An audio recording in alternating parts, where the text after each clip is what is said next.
ಹಿತ್ಕಿದ ಬೇಳೆ, ಸಿಹಿ ಕುಂಬಳಕಾಯಿ ಬೇಳೆ ಹಾಕಿ ನಾನು ತೊವೆ ಮಾಡಿದ್ದೀನಿ. ಈ ಥರ ತೊವೆ ನೀವು ಮಾಡ್ಕೊಂಡು ತಿನ್ನಬೇಕು ಅಂತಂದರೆ ಈ ವಿಡಿಯೋ ಪೂರ್ತಿ ನೋಡಿ. ಥರ ನಾನಿವತ್ತು ಸಿಹಿ ಕುಂಬಳಕಾಯಿ ಹಿತ್ಕಿದ ಅವರೆಕಾಳು ಬೇಳೆ ಹಾಕಿ ತೊವೆ ಮಾಡೋ ವಿಧಾನ ತೋರಿಸ್ಕೊಡ್ತಾ ಇದ್ದೀನಿ. ಇದರಲ್ಲಿ ನಾನು ಅರ್ಧ ಗ್ಲಾಸ್ ಬೇಳೆ ತೊಗರಿ ಬೇಳೆನ ಬೇಯಿಸಿಟ್ಕೊಂಡಿದ್ದೀನಿ. 1 ಬಟ್ಲಷ್ಟು ನಾನು ಹಿತ್ಕಿದ ಬೇಳೆ ಇಟ್ಕೊಂಡಿದ್ದೀನಿ. 1/4 kg ಅರ್ಧ ಭಾಗ ಕುಂಬಳಕಾಯಿ ಹೆಚ್ಚಿಟ್ಕೊಂಡಿದ್ದೀನಿ. ತೆಂಗಿನ ತುರಿ ರುಬ್ಬಕ್ಕೆ ಇಟ್ಕೊಂಡಿದ್ದೀನಿ. ಕೊತ್ತಂಬರಿ ಸೊಪ್ಪು ಇಟ್ಕೊಂಡಿದ್ದೀನಿ. 6 ಮೆಣಸಿನ್ಕಾಯಿ ಇಟ್ಕೊಂಡಿದ್ದೀನಿ. ಒಗ್ಗರಣೆಗೆ ಒಣಮೆಣ್ಸಿನ್ಕಾಯಿ ಕರಿಬೇವು ಇಟ್ಕೊಂಡಿದ್ದೀನಿ.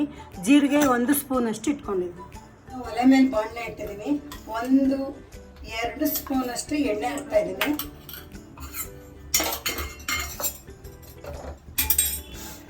ಈಗ ಹಿತ್ಕಿದ ಬೇಳೆ ಅದಕ್ಕೆ ಹಾಕ್ತಾಯಿದ್ದೀನಿ. ಯಾಕೆ ಅಂತಂದರೆ ಇದು ನೀರಲ್ಲಿ ನೆನೆಸಿ ಹಿಟ್ಕಿರ್ತೀವಲ್ಲ, ಸ್ವಲ್ಪ ಸ್ಮೆಲ್ ಹೋಗಬೇಕು.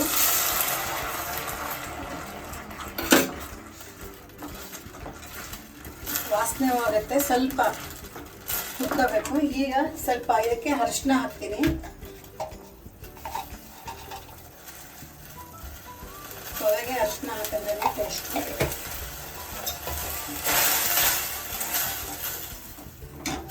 ಈಗ ಹೆಚ್ಚಿಟ್ಟಿರೋ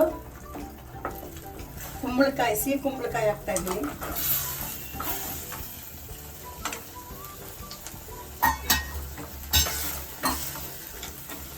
ಈಗ ಬೇಯಿಸಿರೋ ಬೇಳೆ ಹಾಕ್ತಾ ಇದ್ದೀನಿ.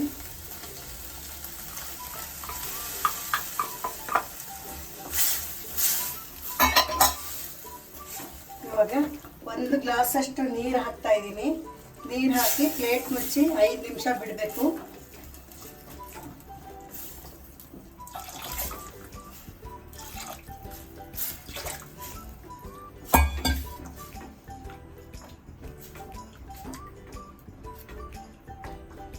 ಈಗ ಪ್ಲೇಟ್ ಮುಚ್ಚಿಡ್ತಾ ಇದ್ದೀನಿ. 5 ನಿಮಿಷ ಬೇಯಬೇಕದು.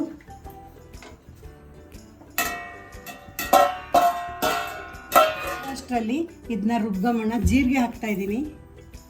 ತೆಂಗಿನ ತುರಿ ಹಾಕ್ತಾ ಇದ್ದೀನಿ.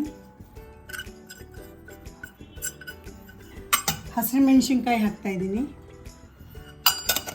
ಇದಕ್ಕೆ ಒಂದು ಸ್ವಲ್ಪ ನೀರು ಹಾಕಿ ನುಣ್ಣಗೆ ಗಂಧದ ಥರ ರುಬ್ಕೋಬೇಕು. ನುಣ್ಣಗೆ ಗಂಧದ ಥರ ರುಬ್ಬಿಟ್ಕೋಬೇಕು. ಈಗ 10 ನಿಮಿಷ ಆಗಿದೆ. ಇದನ್ನ ಮುಚ್ಚಳ ತೆಗಿತಾ ಇದ್ದೀನಿ. ಬೆಂದಿದೆ ಇದು ತೊವೆ.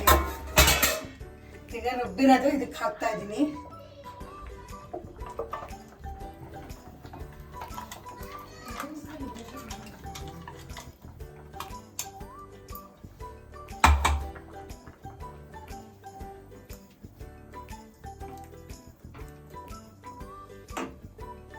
ಈಗ ರುಚಿಗೆ ತಕ್ಕಷ್ಟು ಉಪ್ಪು ಹಾಕ್ತಾ ಇದ್ದೀನಿ.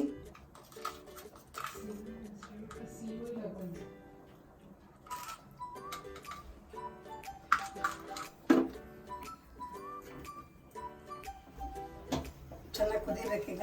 ಹಸಿ ಹಸಿರು ಮೆಣಸಿನ್ಕಾಯಿ ಹಾಕಿರೋದ್ರಿಂದ ಸ್ವಲ್ಪ ಹಸಿ ವಾಸನೆ ಹೋಗ್ಬೇಕು. ಇನ್ನೊಂಚೂರು ನೀರು ಹಾಕ್ತೀನಿ.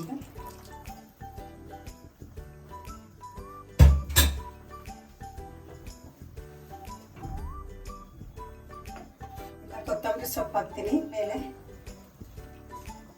ಕೊತ್ತಂಬರಿ ಸೊಪ್ಪು ಇದಕ್ಕೆ ಹಾಕಿದ್ರೆ ತುಂಬ ಟೇಸ್ಟ್ ಬರುತ್ತೆ ತೊವೆಗೆ. ಬೇಕಾದ್ರೆ ನಿಂಬೆ ರಸ ಲಾಸ್ಟಲ್ಲಿ ಇಟ್ಕೋಬೋದು. ಇದನ್ನು ಕೆಳಗಿಳಿಸಿದ ಮೇಲೆ ಇದಕ್ಕೆ ಇವಾಗ ಒಗ್ಗರಣೆ ಹಾಕಬೇಕು. ಒಗ್ಗರಣೆ ಹಾಕ್ತೀನಿ. ಈಗ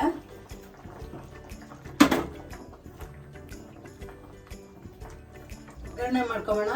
1-2 ಸ್ಪೂನಷ್ಟು ತುಪ್ಪ ಇದಕ್ಕೆ ಹಾಕಿದ್ದೀನಿ. ನೀವು ತೊವೆಗೆ ತುಪ್ಪದ ಒಗ್ಗರಣೆನೇ ಹಾಕಬೇಕು.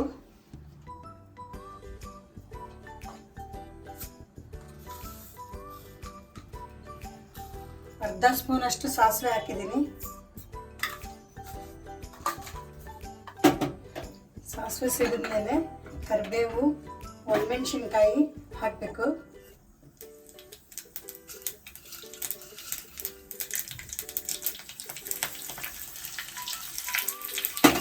ಈಗ ಸ್ವಲ್ಪ ಹಿಂಗ ಹಾಕಬೇಕು.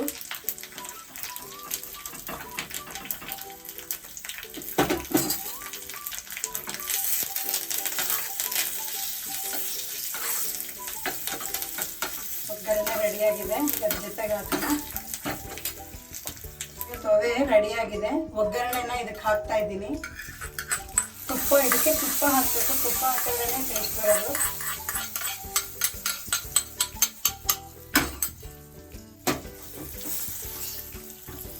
ಈಗ ತೊವೆ ರೆಡಿಯಾಗಿದೆ, ಸವಿಯಲು ಸಿದ್ಧವಾಗಿದೆ.